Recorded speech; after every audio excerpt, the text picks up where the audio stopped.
আগামী জাতীয় নির্বাচন সুষ্ঠু ও নিরাপদ করতে ১.৫ লাখের বেশি পুলিশ সদস্যকে বিশেষ প্রশিক্ষণ দেওয়া হবে। আজ শুক্রবার সরকারি এক কর্মকর্তা এই তথ্য নিশ্চিত করেছেন। পুলিশের উপমহাপরিদর্শক কাজী জিয়াউদ্দিন বলেন, একটি অবাধ, সুষ্ঠু, নিরপেক্ষ ও শান্তিপূর্ণ জাতীয় নির্বাচন নিশ্চিত করতে আমরা ১.৫ লাখ বা তারও বেশি পুলিশ সদস্যকে প্রয়োজনীয় সব ধরনের প্রশিক্ষণ দেব। পুলিশ সদর দফতরের মানব সম্পদ উন্নয়ন বিভাগের দায়িত্বপ্রাপ্ত কর্মকর্তা জিয়াউদ্দিন আশা করছেন, আসন্ন নির্বাচন দেশের ইতিহাসে মাইলফলক হয়ে থাকবে।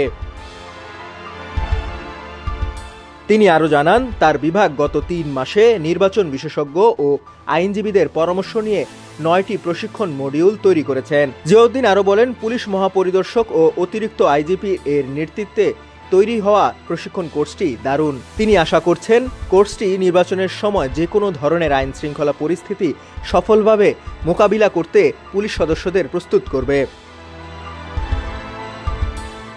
বাংলাদেশ পুলিশের দেশজুড়ে ১৩০টি ছোট ও ৪টি বড় প্রশিক্ষণ কেন্দ্র রয়েছে।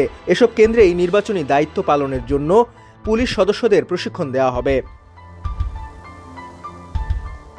জিয়াউদ্দিন জানান, নির্বাচনী প্রশিক্ষণের অংশ হিসাবে তারা 2টি প্রামাণ্যচিত্র, একটি 15 মিনিটের অডিও ভিজুয়াল কন্টেন্ট এবং একটি 9 মিনিটের ফিল্মের পাশাপাশি একটি বুকলেটও তৈরি করেছেন।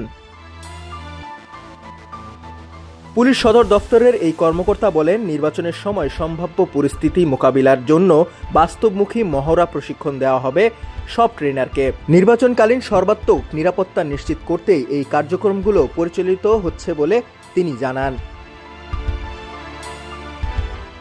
ডিআইজি জিয়া জানান, প্রশিক্ষণ কর্মসূচির আনুষ্ঠানিক উদ্বোধন উপলক্ষে চলতি সপ্তাহের শেষে রাজারবাগ পুলিশ লাইন্সে অনুষ্ঠানের আয়োজন করবে পুলিশ সদর দফতর। ডেস্ক রিপোর্ট, সমকাল।